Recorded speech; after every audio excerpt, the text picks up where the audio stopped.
Hey everybody, 49. Y'all already know what day it is. Happy hump day. Pussy power. Don't ever doubt your vagina.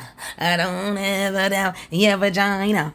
So like, comment, subscribe, share. You already know the deal. Let's pull up this email. All right, here we go. It says, Dear Forehead and I, thank you for sharing the other person's letter on 420.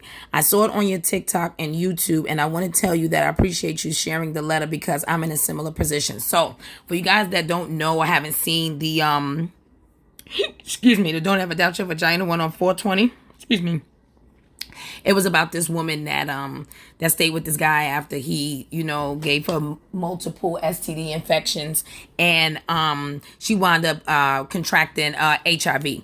So that's the one she's talking about. Okay, so now it says I'm gonna keep it real, but I'm gonna try to keep it brief. You would think at my age I would have known better, but unfortunately I let my emotions get the better of me. When I was 21, I crushed on the guy that I thought would be my perfect man. But at the time, he was looking at my sister, red flag, and looking past me. So I resolved to admire him from a distance and never told him then. Scanned forward 24 years, and I finally got the opportunity, not you got the opportunity, to tell him how I felt about him at the time. We started getting to know one another.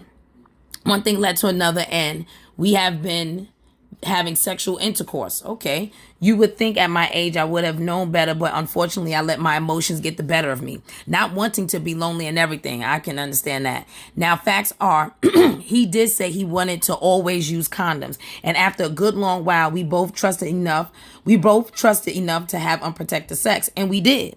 After a while, boy started speaking to me harshly, disrespectfully, because I didn't want him to share his time with me and with his other female friends or quote unquote cousins. And he seriously had a problem with both of our family members knowing we were in a relationship. And that was a huge red flag for me, which I ignored for the sake of keeping the peace between us.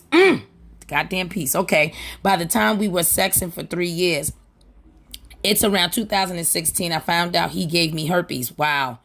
Out of pocket. When I brought it up, he turned tables on me and said it was because I hung out with one of my exes and his wife that I contracted it. But I never did anything like that. And he never took responsibility for what he did. I stopped having sex with him, and he's narcissistic and didn't care because he was getting his attention from other women.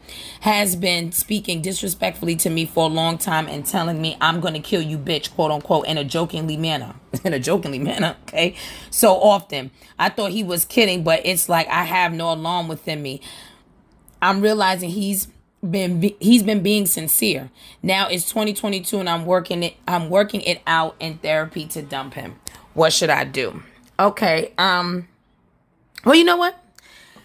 I would like anybody else to tag in on this, because there are a few how can I put this? We have to learn our lessons and learn them quickly sometimes. Like, you will keep learning the same lesson over and over and over again until you really embody and get what the lesson is supposed to teach you. And there were a few red flags here, but I want to say this. I'm so glad that you felt vulnerable enough and honest enough to tell your story. I appreciate that. Like I said, everybody can chime in. If you have that lived experience, that'll be nice to know.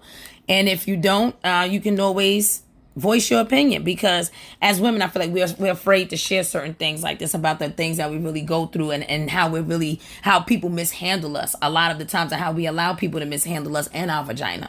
How sometimes we mishandle our own vaginas, and that's just being honest. So, happy hump day, 4 to 9.